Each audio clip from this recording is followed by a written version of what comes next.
What is the worst permanent life decision that you've ever made? Story 1. Doing my MBA from India. I first heard about CAT and IIMs when I was in second year of UG. Since then, I was preparing for the same. I took a drop year just to prepare for CAT. I wrote IELTS also in 2019 and would now be in UK if it was not for COVID. Since my father was working in UAE and I myself have visited the place, I was born and brought up with a thought of moving outside India. And a master's from Europe was definitely a stepping stone. I have no issues with IIM education or people choosing to write CAT, but only go for it when you are sure of what you want. I was just in love with the idea of getting a great percentile, so that I didn't think it through. Every day I regret my decision. People say that grass is green on the other side. Let them say whatever they want. My friends who moved there back in 2020, yes, they struggled to get a job, but at least you are living your dream. Story 2. Back around 2005, my wife and I decided to purchase our first home. We had been renting for years. I had finished college several years prior, my wife had a child with leukemia, and it had been a long, slow road back to financial recovery. Again, I had lost my job in the recession in 2001 and had slowly built up some seniority there too. But we still weren't ready. We had little in savings and we were buying at the top of the market.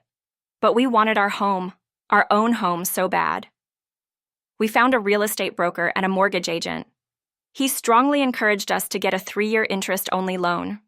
It would be cheaper, he argued. And in 3 years, our home would appreciate so much, we could sell for much more than we bought it for, and get a better home at an even cheaper rate. What if the economy tanks? I asked. What if the neighborhood goes downhill? What if the housing market crashes? What if the housing market collapses and our home devaluates? I remember specifically asking these questions, and I will never ever forget, as long as I live, his response. The whole time I asked this, he was smiling and shaking his head no. Never happens, he declared unequivocally. Good times and bad, your home can reliably be expected to appreciate by at least $10,000 every year. We had a housing inspector come in. The house had some problems, he said. Wiring was original. The house's plumbing was near the end of its life. The gutters needed work. He didn't seem too concerned.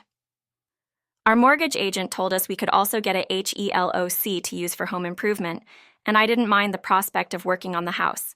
In fact, I looked forward to it. So we bought it. The first couple of years were just fine. In fact, we had people knocking on our door asking to buy the house, offering us more than what we paid for it. But our mortgage had a penalty for selling early, so we waited.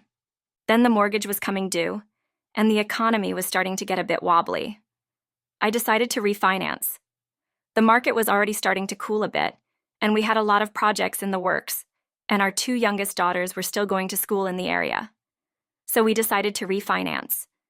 The best mortgage we could get was for a much longer term, but in order to get one we could afford, again, it had to be interest only. And again, the payments would balloon after a time. Meanwhile, it turned out the house had major problems, and soon after we refinanced, it was turning into a money pit. The water heater went out. We discovered the electrical was ancient and becoming a fire hazard. It was original, and the house was built in 1917.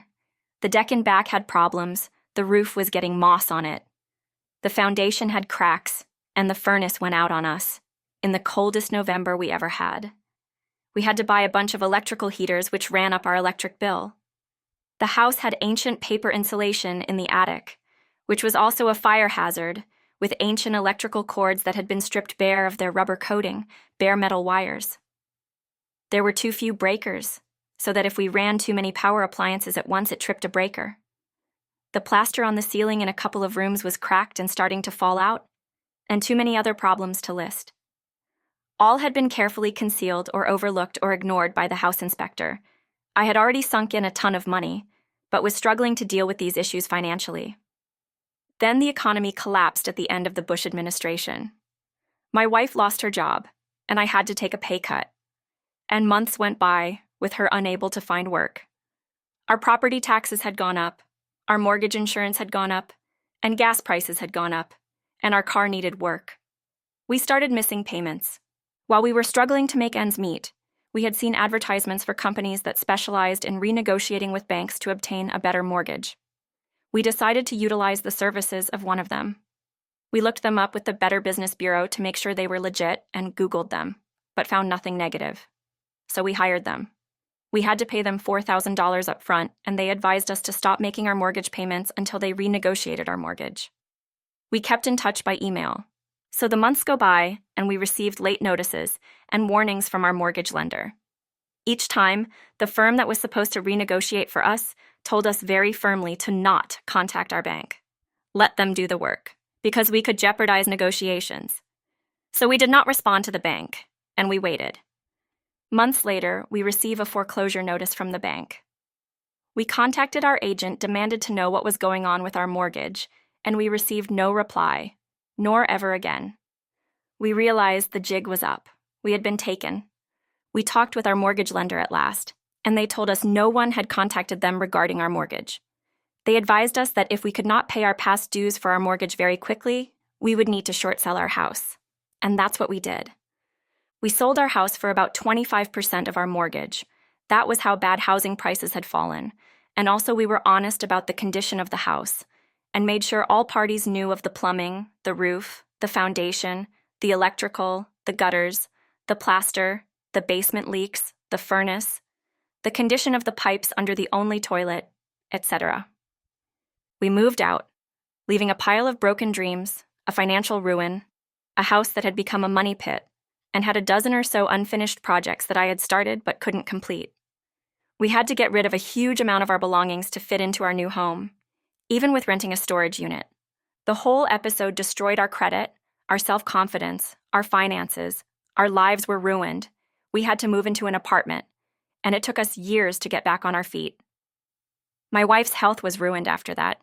I don't expect to be able to retire until I'm 70, and we don't think we'll ever invest in a house again.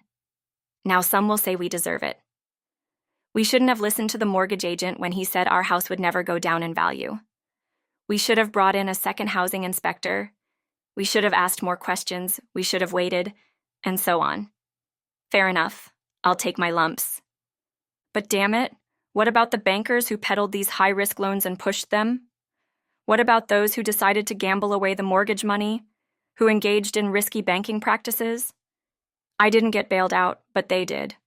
They received hundreds of billions of dollars in government bailout money. That's my money, you and me. And they didn't lose their jobs and homes, and they got their bonuses. This is what happens when you deregulate the financial sector.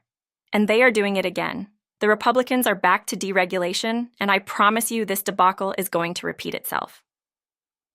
Story 3. I picked up a shift one night and let Ma watch my kids.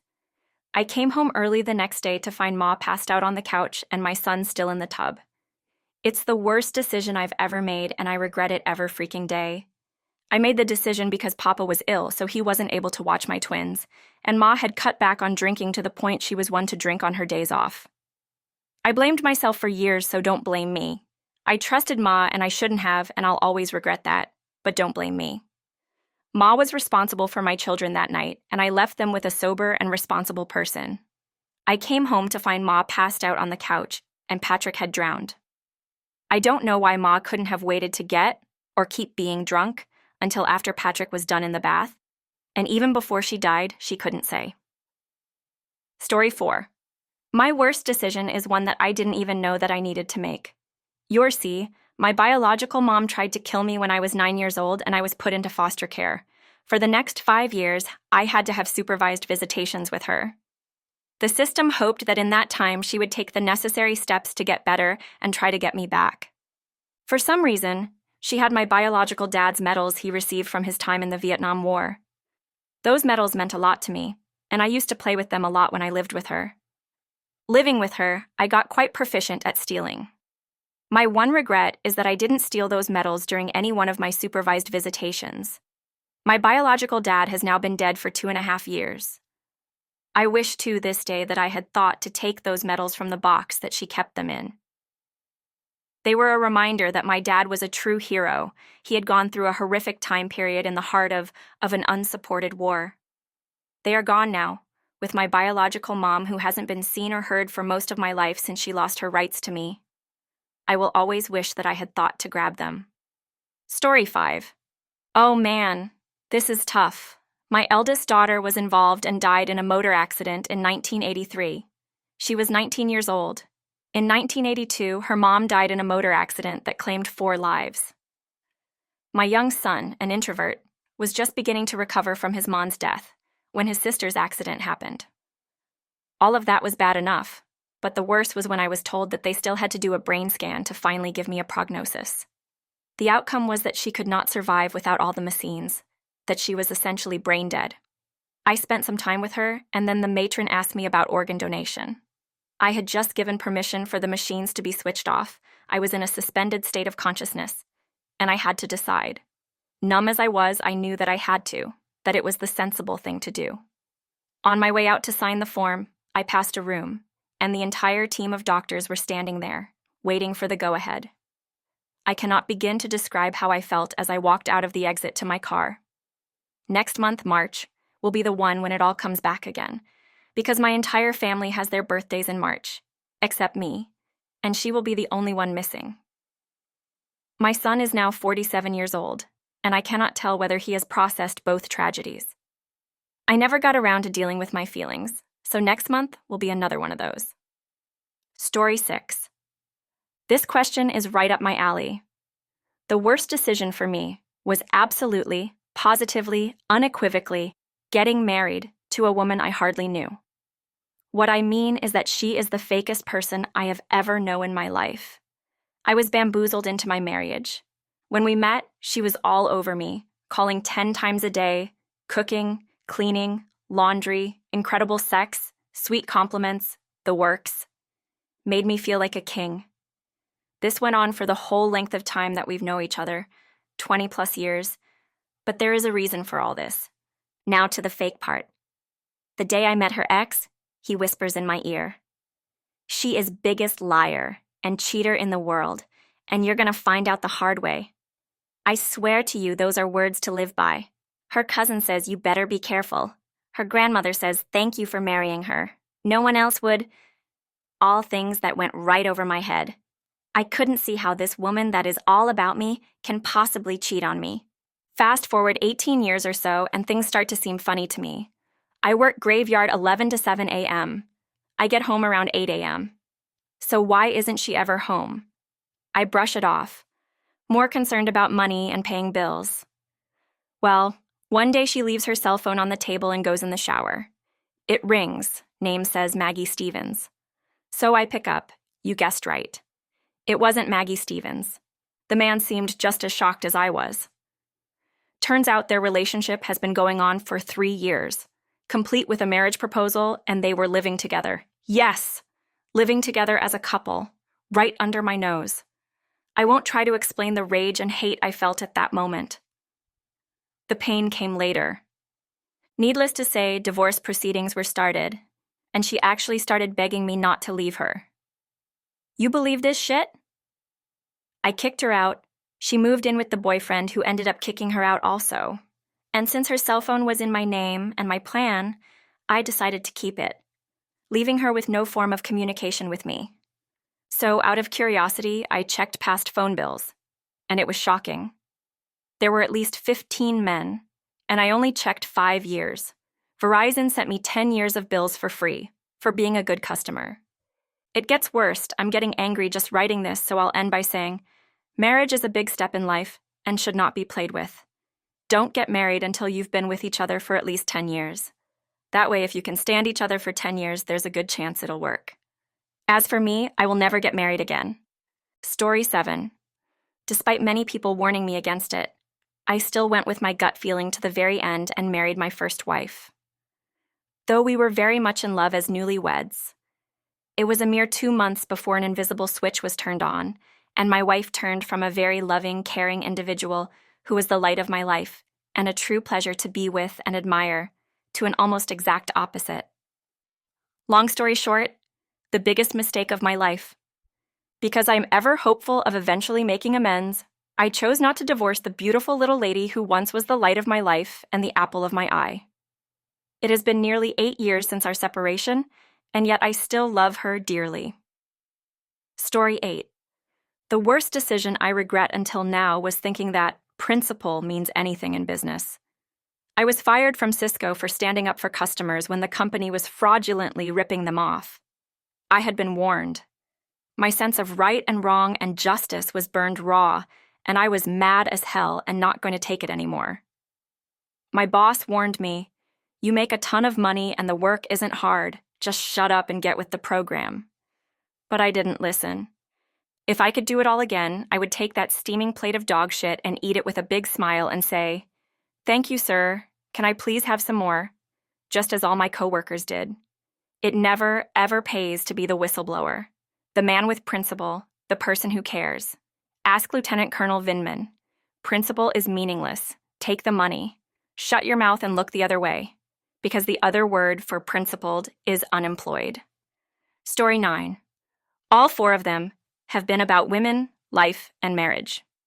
My first marriage, in a rush for lust, was a leap into a new, semi-sexy, mostly vanilla, mostly comfortable relationship. After the initial sexual fun got normal, it was a peaceful coexistence. My second marriage, in a rush for lust, was a leap into lots of sexual fun, though not necessarily wild and crazy. It was frequent, for the first couple of years. Then came occasional and not quite so frequent. Then came the not even occasional, like from 4 times a day at the beginning to once a month if I was lucky. Then the virtually non-existent. And she was a real loud bitch too. The sex made the trade-off tolerable and kind of worth it at the beginning. Divorce had been considered, but I knew the expense of it was not worth it, and that her lifestyle, smoking 3 packs of cigarettes a day, obese, the only exercise was leaping to conclusions and running off at the mouth, would take her down long before me. And when she died of completely smoked up heart and lungs, it was a relief. My third marriage, in a rush for lust, was a leap into lots of sexual fun. Only a tiny bit short of a full, wild and crazy description. She was hot. She was nearly insatiable, and she kept me damned happy in that area. But there was more to life than that. She was also a Southern princess who deemed that no one could keep her happy like a Southern gentleman. And I am a Yankee to the max. The divorce from her, I started it, cost me over $200,000, but it was worth it. I miss the sex, but don't miss most of the rest. My present marriage was knowingly not a rush for lust. I finally figured out that getting married based on sex was not working well for me. I figured I'd be better off with a little less sex and some reliability and stability. I knew my present wife for most of my life and had pined for her much of that time. I thought she was just the right one. I thought that she was sexy enough to at least keep things fun and going. 40 years ago, we'd played around a bit, and while we were experimenting and dating, she was a willing partner. I figured that sex-perience since would likely just improve her repertoire and interest. I thought she would take care of that part of me. But right after our literally whirlwind romance, as we got back together and made our dreams come true, yes, she had similar feelings for and about me over the years, the fantasy started to unravel. Our romance occurred during life as it was lived. She worked a remote job that took her away for 2 weeks, then home for 2 weeks. We can do this. But that obviously made regular and constant sex somewhat difficult. And it shaded the truth about her sexual interest, enthusiasm, and willingness. I discovered, within hours of our wedding, things that had not been apparent or obvious before. She spent our wedding night gambling in a Vegas casino with her mother rather than consummating our marriage. And she quickly found ways to avoid sharing my lust much of the time. And her work schedule, through no fault of her own, adjusted to where she worked 125 out of 130 days. Remember, remote. Her alternate quit, and she had to keep the office running by herself until they found another alternate, who didn't work out, leading to a second alternate search and training. I ended up having less sex, in quantity and quality, with this new marriage than I had had in the old ones. And much earlier than declining, it was literally never got up to speed. I should have tried the 4-sex route one more time.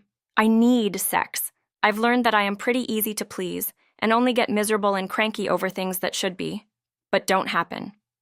I've got plenty of literally everything in my life, and I'm happy about literally everything in my life.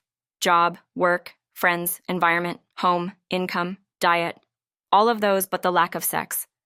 And all 4 of the decisions I've made based on sex have been unlucky and qualify as worst.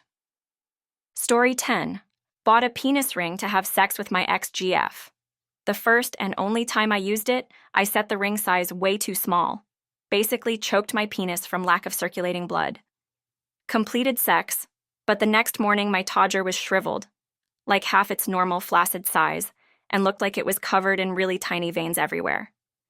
Went to the ER, and it turns out that I caused ischemia in parts of my todger, burst a few blood vessels, and basically destroyed my ability to get an erection for the rest of my life. I am only in my 20s. This happened 3 years ago, and my ex broke up with me shortly afterwards. I can still get a semi-erection, maybe 20% of what it was previously, if I use Viagra. It gets engorged somewhat, but doesn't get up like previously.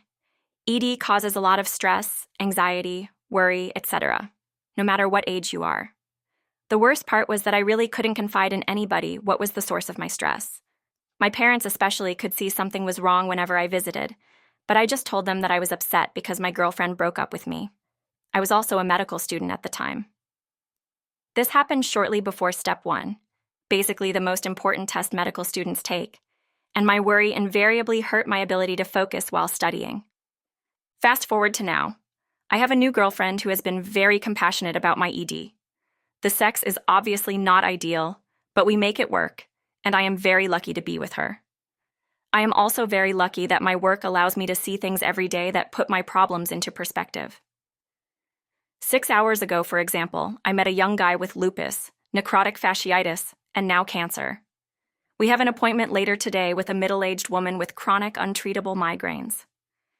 Treating so many people with problems that significantly impair their entire lives or cause physical pain has made me appreciate that the only thing I have to worry about is a limp dick. Things can be so much worse. Story 11. The worst decision I ever made was to date the boy I dated when I was 13. He was a year older and wasn't so much into me as he was into my breasts. He cheated on me, and he gave me mononucleosis a few weeks after my 14th birthday. In people predisposed to fibromyalgia, mono is one of the things that can trigger it. I was never the same after getting mono, and was diagnosed with fibromyalgia a few months later. I know I got mono from this boy because I don't share drinks with anyone, not even family. And then after I was better, we ended up breaking up because it was clear he didn't actually care much about me. I was just hot and naive. Since I developed sarcoidosis in my early 20s, it's clear I was always going to have a chronic illness, but I didn't have to be 14 freaking years old when I got it. And if I'd gotten mono from, say, my next boyfriend, who was sweet and kind and genuinely cared about me, that would be sad, but at least he would have given a damn. This guy denied that he'd given me mono in the first place. Listen to your mothers, girls. When they tell you the guy you like is just using you and doesn't actually care, your mom knows what's up. Story 12.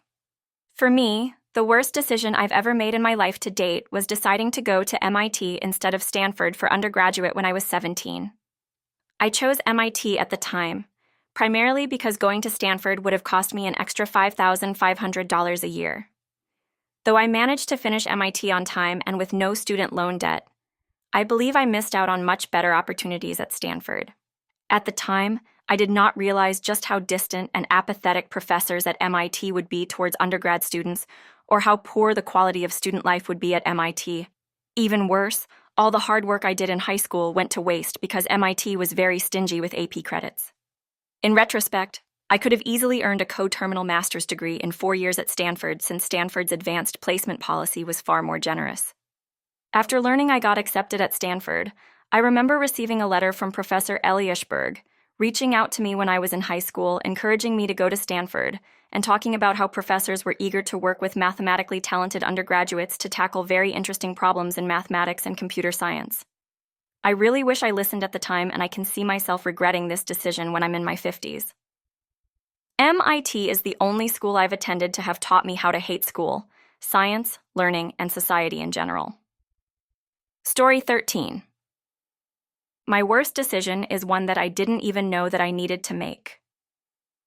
You see, my biological mom tried to kill me when I was 9 years old, and I was put into foster care. For the next 5 years, I had to have supervised visitations with her.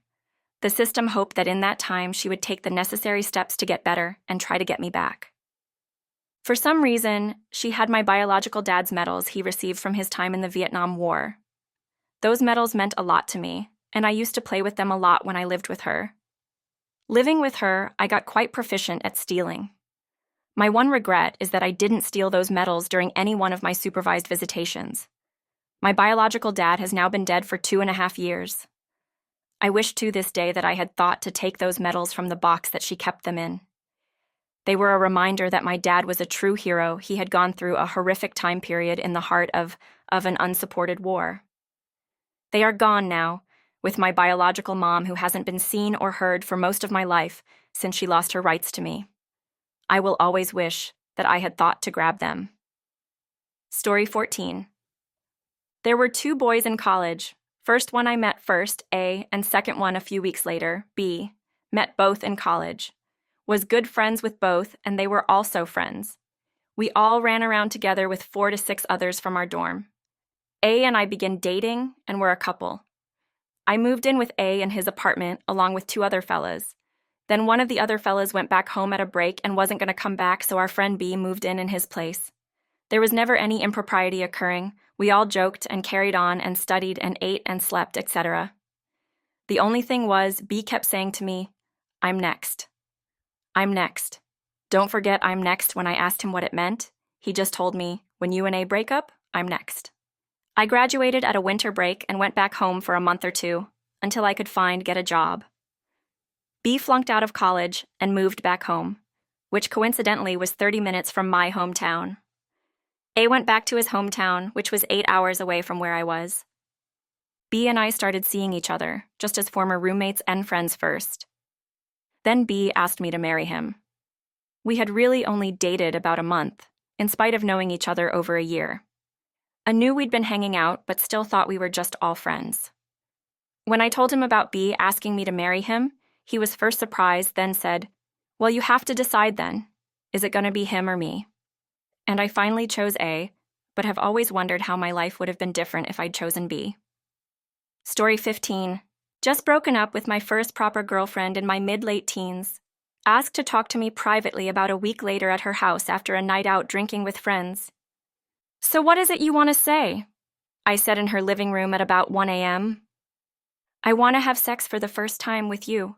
My parents are away," she said, sheepishly and humiliated. "I'm sorry, but no." Thinking I was being noble. And yes, so smug. She was very attractive, somewhat sheltered. "Why else did you think I would ask you to come here?" she quite rightly demanded. "I don't know, but I think it would change things too much between us," I said as I headed for her front door to leave. And I did, never spoke again. What an idiot I am. I have played that back 100 times in my head. I too was a virgin at the time. Idiot, you bloody fool, why did I do that? I will never forgive myself. Was I being noble or was I afraid? But surely losing your virginity with a virgin is a win-win. If it was bad, then how was she to know? If it was good, then my ego would have soared. Took another 12 months? That's a long time at that age. It will always be a regret. I am a total idiot. On my deathbed, I know I will think of that night when I was young and virile and said no thanks to losing my virginity with my first love and humiliating her, making her ask me to have sex with her. Oh, I hate my younger self. So stupid. And she was pretty. Oh, please, I want to go back in time. Please, please, let me go back in time. Just let me. I'll be quick, 20 minutes max, please. Just this once, anyone listening?